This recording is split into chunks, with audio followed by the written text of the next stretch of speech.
नमस्कार, मैं हूं दीपक डोभाल और आप देख रहे हैं आपकी खबर आपका फायदा।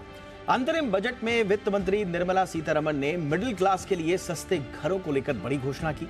फिलहाल अभी तक सरकार का फोकस गरीबों को छत मुहैया कराना था, लेकिन अब इस कड़ी में मिडिल क्लास के ऐसे लोग भी जुड़ गए हैं जिनके पास अपना घर नहीं है और उनके लिए शब्द इस्तेमाल किया गया है डिजर्विंग, यानी कि जिनको जरूरत है। ऐसे लोगों में किराए पर रहने वाले, झुग्गी झोपड़ियों में रहने वाले, अनाधिकृत कॉलोनियों में रहने वाले लोग, जिनको सबसे ज्यादा आवश्यक है। मिडिल क्लास हैं, बहुत गरीब नहीं है, लेकिन ऐसे लोगों के लिए अफोर्डेबल हाउसिंग के लिए सरकार कदम आगे बढ़ा रही है और खास तौर से अलग से मिडिल क्लास के लिए योजना लाने की बात भी कही गई है। ऐसे में आज हम इसी पर चर्चा करेंगे, समझेंगे कि पीएम आवास योजना में मिडिल क्लास को जोड़ने के पीछे सरकार के क्या मकसद हैं और साथ ही साथ प्रधानमंत्री आवास योजना जो ग्रामीण है उसके तहत क्या क्या चीजें, दायरा कहां कहां जाएगा। तो कुल मिलाकर ये दो जो अनाउंसमेंट्स हुए हैं इनका क्या मतलब है, किनके लिए मतलब है, अफोर्डेबल हाउसिंग से कितना इससे फायदा होगा, करेंगे विस्तार से चर्चा खास मेहमानों के साथ। लेकिन पहले ये रिपोर्ट देखिए।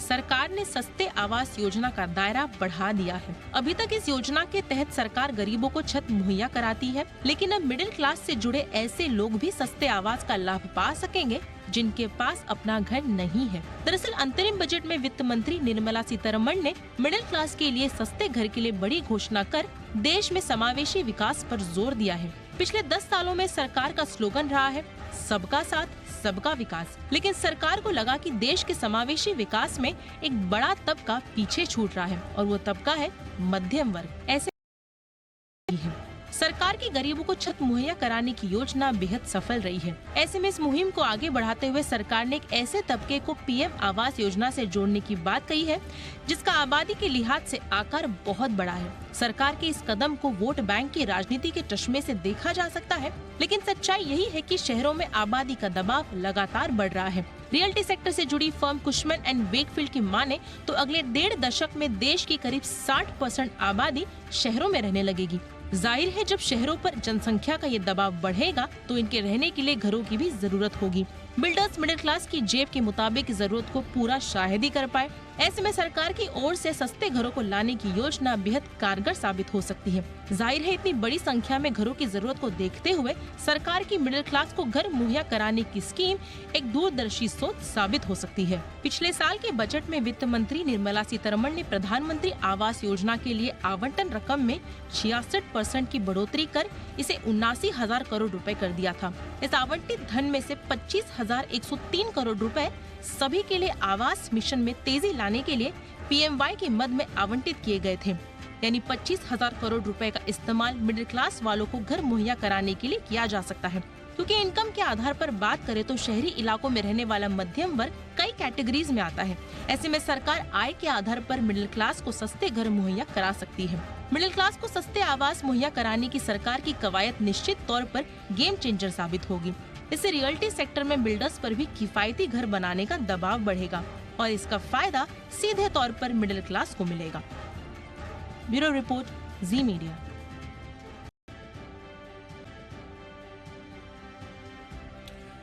बहुत ही खास मेहमानों का पैनल इस वक्त हमारे साथ जुड़ रहा है। हमारे साथ हैं राजन बांदेलकर साहब जो कि वाइस चेयरमैन हैं नरेटको के। राजन जी, बहुत बहुत स्वागत है आपका। हमारे साथ है गुलाम जिया साहब, एग्जीक्यूटिव डायरेक्टर हैं नाइट फ्रैंक इंडिया के। बहुत बहुत स्वागत है गुलाम जी आपका। और हमारे साथ हैं Chintan Vasani, founder and managing partner Wise Biz Realty के। बहुत बहुत स्वागत है चिंतन जी आपका भी हमारे शो पर। बांदेलकर साहब, चर्चा की शुरुआत आपसे। काफी कुछ कहा गया है आवास को लेकर और हमने देखा है प्रधानमंत्री नरेंद्र मोदी काफी भावुक भी हो जाते हैं जब वो घर की बात करते हैं। हर भाषण में सबको घर की का जिक्र वो करते हैं और कल मौका नहीं चुके वित्त मंत्री भी घर के बारे में अनाउंसमेंट करने के लिए। लेकिन ये जो मिडिल क्लास को स्पेशली फोकस करके अनाउंसमेंट्स हुए हैं और उसमें भी कैटेगोरिकली कह रहे हैं कि झुग्गी झोपड़ी वाले, जो किराए के मकान में रहते हैं, अनाधिकृत कॉलोनी वाले रहते हैं, ये क्या योजना हो सकती है सर? किस तरह से इनके लिए घर बनाने के लिए सोच रही है सरकार? सर दीपक जी, सबसे पहले मैं तहे दिल से अपने प्रधानमंत्री जी नरेंद्र मोदी जी और फाइनेंस मिनिस्टर निर्मला सीतारामन का शुक्रिया अदा करना चाहता हूं, क्योंकि हर बजट में ये कहा जाता है कि जो गरीब आदमी है, जो पुअर वर्ग है, उसको सब्सिडी मिलती है, अमीरों को, रिच क्लास है, उसको रिबेट मिलती है, और मिडिल क्लास ये आपके जो टीवी शोज देखते हैं और वो सिर्फ डिबेट करते हैं, ये हर बजट में कहा जाता है। लेकिन मैं पहली टाइम आपको बताऊंगा कि इन्होंने मिडिल क्लास के बारे में सोचा हुआ है। जो प्रधानमंत्री जी का हमेशा जो मंत्र था, सबका साथ, सबका विकास और सबका विश्वास, और जो वो कहते हैं डेमोक्रेसी और डाइवर्सिटी, इन्होंने ये एकदम इस बजट में आपने देखा तो मिडिल इनकम को साथ में लेकर उनका जो मंत्र था कि सबका विकास, उस पे सबसे ज्यादा ध्यान दिया हुआ है। और मैं इनकी हिम्मत की भी दाद देना चाहता हूं, क्योंकि अगर आप देखो तो इनको हालांकि 2 महीने के अंदर इलेक्शन में जाना है, और उसमें लोगों को ऐसे लग रहा था कि हमको कुछ ना कुछ ऐसे अनाउंसमेंट मिलेंगे, जैसे बोलते हैं ना पॉपुलिस्टिक बजट, वो मिलेगा। तो इन्होंने ऐसे कुछ नहीं दिया, कोई सरप्राइज नहीं दिया, कोई फ्री बीस नहीं दिए। ये इनकी एक कॉन्फिडेंस दर्शाता है कि, और ये समझ में आता है कि इनको 100% कॉन्फिडेंट है, और इन्होंने जो काम किया है उनको पता है कि इसका रिजल्ट जनता इनको वोट्स में देगी। इसीलिए इन्होंने कोई भी पॉपुलिस्टिक बजट नहीं दिया है। लेकिन अगर आपने रियल इस्टेट में बोलो तो रियल इस्टेट में गए 8 से 9 साल में जब से PMAY इन्होंने किया है, जो प्रधानमंत्री, जैसे आपने बोला कि प्रधानमंत्री की जब भी वो इमोशनल हो जाते, बाकी इमोशनल हर आदमी होता है, क्योंकि रोटी, कपड़ा और मकान, अपना देश आजाद होकर आज 76-77 साल हो गए, लेकिन अपन रोटी में हो गए, कपड़े में हो गए स्वावलंबी। लेकिन अगर आप मकान में देखो तो आज भी, अगर आप देख रहे हो कि मुंबई में आज भी 55% से ज्यादा लोग झोपड़ी और झुग्गी में और रेंटल घरों में, जो आज 20,000 के ऊपर डिलैबिलेटेड बिल्डिंग्स है, ऐसे मकानों में रहते हैं। अब इस बिल्डिंग में रीडेवलपमेंट करने को उनको डेवलपर के ऊपर, या जो भी ठेकेदार बोलो या सोसाइटीज बोलो, इनके ऊपर निर्भर रहना पड़ता है। बिल्कुल। अब इन्होंने जो कहा है कि और 2 करोड़ मकान बनाएंगे, पहले 8 से 9 साल में इन्होंने 3 करोड़ मकान तो ऑलरेडी चालू कर दिए, और करोड़ के ऊपर मकानों की डिलीवरी भी हो गई। और अब जो बता रहे हैं कि और 2 करोड़ का इन्होंने प्रोविजन किया हुआ, ये बहुत ही अच्छा कदम है। ठीक सर, ऑलरेडी, यानी कि एक आम आदमी का आप कह रहे हैं कि जिसका जिक्र होता जरूर था, लेकिन रियल टर्म्स में शायद वहां तक पहुंच नहीं पाती थी सरकार। मिडिल क्लास इंसान के लिए, उनके लिए ये घोषणा एक मील का पत्थर साबित हो सकती है। गुलाम जी, अगर हम देश में कितने घरों की आवश्यकता है मिडिल क्लास को, और खास तौर से लो इनकम ग्रुप्स को, तो इसकी जो लास्ट रिपोर्ट आई थी 2011 के सेंसस में थी, और वो थी कि लगभग 2 करोड़ के आसपास हाउसिंग गैप है, जो लो इनकम, जो टोटल जो हाउसिंग गैप है देश में, उसमें अगर लो इनकम ग्रुप्स में था, उसमें 95% था। अब 2011 के बाद से तो सेंसस हुआ नहीं, कोरोना की वजह से वो छूट गया। लेकिन एक इंपॉर्टेंट रिसर्च जो आई थी, Indian council for research and international economic relation, ICRIER, ये 2020 में आई थी, जो बताती है कि अर्बन हाउसिंग शॉर्टेज 54% की दर से बढ़ी है 2012 से 2018 के बीच में। ये रेट बहुत ज्यादा है। इसका मतलब ये है कि लोग शहरों में आ रहे हैं, लेकिन उनके पास घर नहीं है।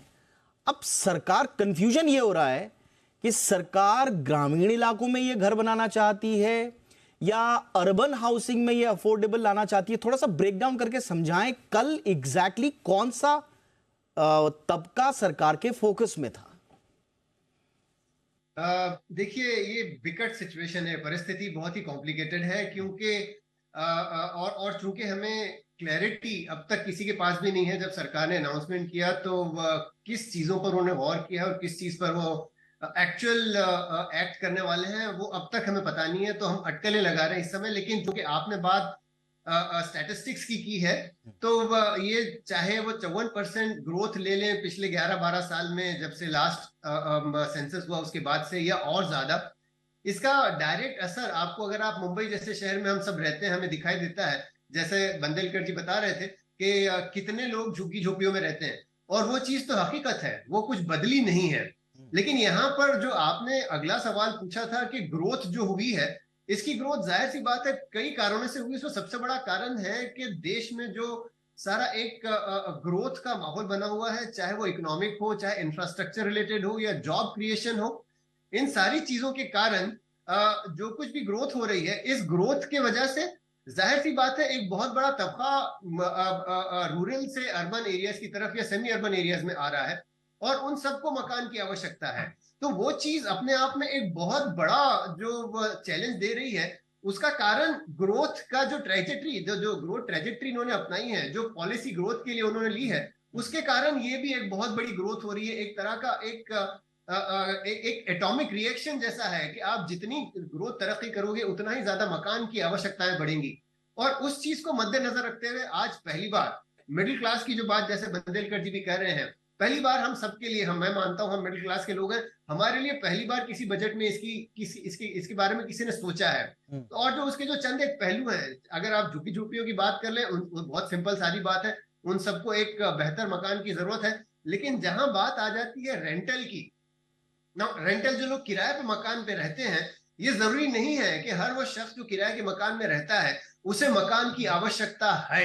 क्योंकि कई लोग एज ए डिसीजन, और इस चीज को शायद पिछले कुछ वक्तों में भांपा भी गया है कि जो जनरेशन, नेक्स्ट जनरेशन से कहते हैं, जेन ज़ी या मिलेनियल्स, ये लोग बहुत करके कोशिश कर रहे हैं कि अपना जो पूंजी है उसे किसी मकान को खरीदने में लगाने के बदले किराए के मकानों में रहे, और वो किराए के मकान भी अच्छी क्वालिटी के हों। और ये बात एक और, जो एक डेवलप्ड इकोनॉमी के लिए जो किराए के मकानों का इन्वेंट्री या किराए के मकानों का जो एक की मिकदार है, वो होना बहुत आवश्यक है। क्योंकि हर शख्स अपना मकान खरीदे ये जरूरी नहीं है। तो जो चीजें, जिन चीजों की बात, जिस पॉलिसी का जिक्र हम कर रहे हैं, उस पॉलिसी में ये सारी चीजें मद्देनजर रखी जाएंगी। लेकिन इस बात का भी ध्यान रखना आवश्यक है कि किराए का मतलब ये जरूरी नहीं कि हर वो शख्स जो किराए के मकान में रहता है उसको अपने खुद के जाती मकान की जरूरत होगी। मुझे लगता है कि ये नहीं आपने सही बोला, तो आगे चल के पढ़ेंगे। आपने बिल्कुल सही बोला। और किराया के मकान में रहने वाले लोग, झुग्गी झोपड़ी, अनाधिकृत, उसमें जो शब्द इस्तेमाल किया है गवर्नमेंट ने, डिजर्विंग, यानी कि योग्य लोग, उनके लिए बात हो रही है। तो ये एक बात बिल्कुल सही है कि सरकार वहां तक पहुंचना है। लेकिन कंफ्यूजन मुझे थोड़ा सा ये है, मैं चिंतन जी के पास आना चाहूंगा। चिंतन जी, अब अफोर्डेबल हाउसिंग की जब मैं बात करता हूं, और बीते कुछ दिनों में मैं ट्रैजेक्टरी देखता हूं, आपके पास लैंड है नहीं, रिड्यूस लैंड है, आपके पास स्पेस एंटाइटलमेंट्स है नहीं, आपका हाउसिंग प्रोडक्शन किस रफ्तार से बढ़ रहा है, महंगाई बढ़ रही है, और उसमें भी जहां पर ज्यादा डेवलपमेंट हो रहा है वो प्रिविलेज क्लासेस के लिए हो रहा है, और उसकी वजह से अफोर्डेबिलिटी घट रही है जो कि निम्न आय वर्ग का व्यक्ति है। तो अफोर्डेबिलिटी एक आम आदमी के लिए भी नहीं है और इंडस्ट्री के लिए भी नहीं है कि वो अफोर्डेबल हाउस बना पाए। तो फिर ये है क्या, ये कॉन्सेप्ट, ये ताना बाना कितना आगे बढ़ेगा और इसमें रियलिटी क्या है? Sir, I first would say this is a brilliant idea जो पीपीपी हुआ था, public private partnership. Like real estate industry हमेशा चाहती है कि अफोर्डेबिलिटी एंड प्रोडक्ट बनाए और जल्दी बेचे। कोई चीज को बनाकर जल्दी बेचना, उसका जो टर्न अराउंड टाइम होता है, that is how a real estate developer can get good money. So affordability of course section में डिपेंड करता है। पीएमएवाई के आने से एक चीज ये हुआ है पब्लिक प्राइवेट पार्टनरशिप में कि जिसके पास अच्छा लैंड था एंड हु आर एलिजिबल कि उसको पीएमएवाई में कन्वर्ट कर सके, उससे ये ऑफरिंग्स इजी हो गई, क्योंकि directly there is a benefit of 1.2 lakhs in PMAY U. जैसे कल हम लोग ने पढ़ा कि जो भी हिली एरियाज में 1.3 lakhs and 1.2 lakhs people get एक सब्सिडी की तौर पे लोगों को मिल रहे हैं। So that is a very good amount और एक बहुत बड़ा परसेंटेज हो जाता है। और ऑलमोस्ट अगर आप देखें कि कंपेयर करो तो it is a good percentage एक अमाउंट में किसी को घर खरीदने के लिए। सो अफोर्डेबिलिटी में गवर्नमेंट ऑफ कोर्स यहाँ से push, government is helping the real estate industry. And जैसे हम लोग देख रहे हैं सर, 2 crore का टारगेट लिया है नेक्स्ट 5 years में पीएमएवाई अर्बन के अंडर घर डिलीवर करने का। एंड उसमें से एक अच्छा खासा अमाउंट भी 3 crore हाउस का target will be achieved very soon as उनका बोलना था। सो अफोर्डेबिलिटी, यस, सी सीमेंट, स्टील, इसके भाव अगर आप देखोगे it has gone up considerably और ये ऊपर चलते ही जाएंगे। लैंड जैसे आप समझते हो it comes at a very premium rate, land का भी भाव बढ़ने वाला है। बट ऐसे पीएमएवाई और ऐसे जरिए से ही government will be able to, जो हाउसिंग फॉर ऑल का जो ड्रीम प्रोजेक्ट है that can come into reality. बिल्कुल। And it is happening on the land because we ourselves है, हम लोग का खुद का एक प्रधानमंत्री आवास योजना है and we are seeing the kind of response we are getting. All right sir, all right. अब थोड़ा सा इसको और ब्रेक डाउन करेंगे, क्लैरिटी के साथ करेंगे इस पर और चर्चा कि जो सरकार कह रही है कि साहब जरूरतमंद डिजर्विंग लोग, वित्त मंत्री निर्मला सीतारमन ने मिडिल क्लास के हाउसिंग की बात की है, उसका दायरा बढ़ाने की बात की है और टारगेटेड अप्रोच के साथ आगे बढ़ने की बात की है। इसी को आज हम थोड़ा समझने की कोशिश कर रहे हैं। राजन सर थोड़ा सा समझाएं। आई नो कि बहुत ज़्यादा क्लैरिटी अभी कहीं भी नहीं है, लेकिन फिर भी जो मेरी समझ कहती थी, हमें लगा कि झुग्गी झोपड़ी और चौल की बात की जा रही है तो शायद रीडेवलपमेंट का प्लान हो सरकार का, लेकिन उसके लिए सीतू स्लम रीडेवलपमेंट ऑलरेडी है, ISSR। फिर मुझे लगा कि शायद जो लोग जिनके पास लैंड है और वो घर बनाना चाहते हैं शायद उनके लिए सरकार लाए, तो उनके लिए already beneficiary led individual housing construction BLC scheme है। फिर मुझे लगा कि शायद लोन में कुछ सब्सिडी की बात होगी तो वो credit link subsidy scheme already है। फिर हमें लगा कि बिल्डर के साथ मिलकर उनको कुछ देना है तो affordable housing in partnership AHP already है आपके पास, जिसमें आप 1.5 लाख पर EWS दे रहे हैं, 35% अगर ड्वेलिंग अगर EWS कैटेगरी में है। तो ऐसा लग रहा है कि सब कुछ है ऑलरेडी, तो फिर ये नया जो आया ये क्या समझ में आ रहा है?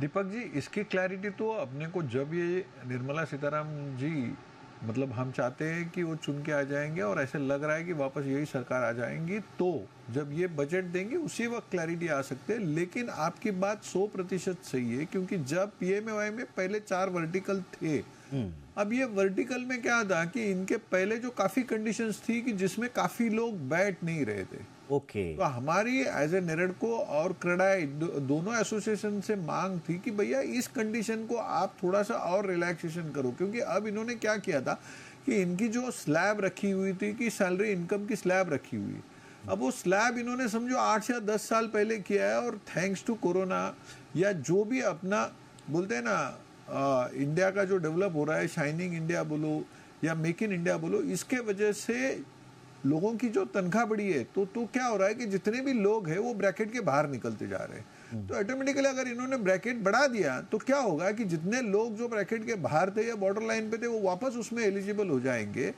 और सेकेंड मोस्ट इंपॉर्टेंट थिंग क्या होगा, अगर आपने देखा होगा तो लास्ट टाइम जितने भी घर बने, मकान बने PMAY में, वो मेजर क्या है सिटी एरियाज में बने, रूरल एरिया में बने लेकिन वो कम बने। तो इस टाइम उनका फोकस ज्यादा रूरल एरिया पे। और एक चीज मेरे मित्र गुलाम जिया ने कहा, जो कहा कि मिलियनल्स रेंटल में जा रहे हैं, वो बेशक कोरोना के पहले 100% मिलेनियल सोच रहे थे कि हमको मकान नहीं खरीदना है और मकान की जगह के मकान के पैसे वो शेयर्स या बाकी म्यूचुअल फंड या और कहीं भी इन्वेस्ट करते थे जिससे उनको रिटर्न ज़्यादा आता था। लेकिन thanks to corona real estate का बहुत ही बेनिफिट हुआ कोरोना के वजह से, क्योंकि हर एक इंसान को, इसके पहले भी अपने पंतप्रधान मोदी जी बोल रहे थे कि वो देखना चाहते हैं कि हर भारतीय के सर के ऊपर अपना खुद का छत होना चाहिए। यानी कि आप कह रहे हैं कि कोरोना काल में मिलेनियल्स ने भी अपने घर की अहमियत को समझा और उससे रियल एस्टेट को बूस्ट मिला। मेरे पास वक्त ही कमी है, मैं फटाफट जा रहा हूं, मैं क्षमा भी चाहूंगा मैं बीच में टोका टाकी अगर करूं। गुलाम जी थोड़ा सा और इसको ब्रेक डाउन कीजिए, थोड़ा सा और क्लैरिटी दीजिए कि आगे सरकार की मंशा क्या है इन अनाउंसमेंट्स के बाद, टारगेटेड अप्रोच, क्योंकि मैं जैसे कह रहा हूं सबसे बड़ा कंफ्यूजन यही है कि ऐसा लग रहा है कि ऑलरेडी स्कीम्स हैं इन प्लेस। देखिए उन स्कीम्स के बावजूद एक बहुत बड़ा तबका ऐसा रहा है जिनको आज भी मकान नसीब नहीं हुए हैं, क्योंकि वो कहीं याद ना तो वो बहुत ही अमीर तबके में शामिल थे, ना तो ऐसे लोगों में थे जिनको प्रधानमंत्री आवास योजना के अंतर्गत अपने मकान मिल पाते। तो आज भी एक बड़ा सा ऐसा तबका है, और वही जिसे हम आप शायद मिडिल क्लास कहते हैं, जिनको खास तौर से अर्बन एरियाज में, जैसे अगर आप मुंबई का जिक्र कर लें, दिल्ली की बात कर लें, ऐसे कई मकामात हैं जहां पर आज भी ऐसे कई सारे लोग हैं जिनको मकान नहीं मिले। तो अब तक जो एक्सक्लूडेड हैं उनको ऐड किया जाए, अब तक के जो काफी सारी एसोसिएशंस की तरफ से जो डिमांड की जा रही थी, बंदिलकर साहब ने भी जिक्र किया, जिसका कि या तो इसकी रकम को बढ़ाया जाए ताकि और लोग उसका फायदा उठा पाए, या फिर ये साइज, अपार्टमेंट के साइज बढ़ाया जाए ताकि लोग उसको फायदा ले पाए। वो सारी चीजें अपनी जगह पर है। शायद गवर्नमेंट उसमें और छेड़छाड़ ना करके एक नई कैटेगरी बनाना चाह रही, जहां तक मुझे लगता है कि जहां पर अब तक पीमे के अंदर में प्रधानमंत्री आवास योजना के अंतर्गत जिन लोगों को अपना मकान नहीं मिला, अब उन पर गौर किया जाए। ये आपने इंपॉर्टेंट बात बोली, यानी कि आपकी और राजन जी की बात को अगर मैं समेटूं तो एक तो दायरा बढ़ाने की कोशिश कर रही है सरकार, और दूसरा जो लोग छूट गए हैं, जैसा गुलाम जी ने कहा, जो लोग छूट गए तो कुल मिला के दायरा बढ़ाया जाएगा और लोग छूट गए उनको समाहित किया जाएगा। ये शायद एक टारगेटेड अप्रोच हो सकती है। फाइनली चिंतन जी, मैं आपके पास आना चाहूंगा। ओवरऑल जो अफोर्डेबिलिटी का इशू है उसमें प्राइवेट सेक्टर का एक हमेशा से एक रिजर्वेशन रहा है, लो प्रॉफिट मार्जिन का, लैंड अवेलेबिलिटी जैसा हमने जिक्र किया भी, कंस्ट्रक्शन कॉस्ट एंड टैक्सेस का। तो कुल मिला के आप लोगों का एक्सपीरियंस कैसा रहा? आपने खुद अफोर्डेबल हाउसिंग में काम किया है सरकार के साथ, एक्सपीरियंस कैसा रहा? सर, आई फील लोग जो लास्ट ईयर बता रहे थे कि इंडिया का boom phase has started real estate, and I feel ये खाली स्टार्ट हुआ है। अगर आप चाइना के साथ कंपेयर करोगे, China was going through the worst phase and they already sold around 1.2 crore homes in last year. We were able to touch 6,50,000 Holmes.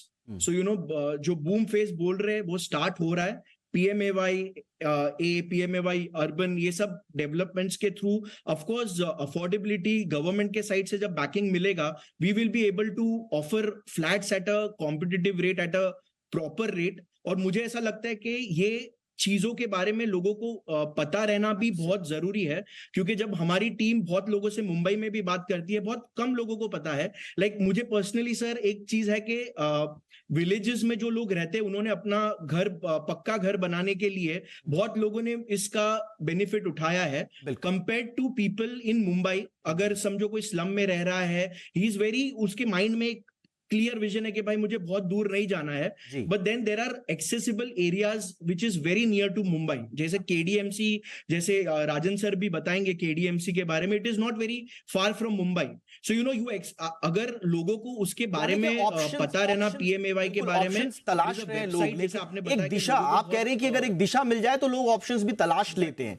बहुत बहुत शुक्रिया।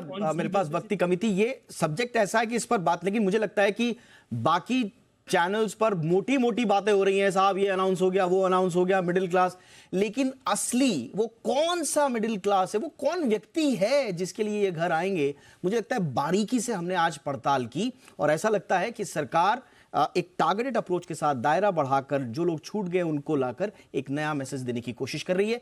क्लैरिटी साफ साफ अगर कहें तो अभी भी नहीं है, बट बहुत हद तक समझा। थैंक यू सो मच समझाने के लिए बांदेलकर सर, बहुत बहुत शुक्रिया। गुलाम जिया साहब, थैंक यू सो मच। चिंतन वसानी साहब, बहुत बहुत शुक्रिया। आपकी खबर आपका फायदा में इतना ही। नमस्कार।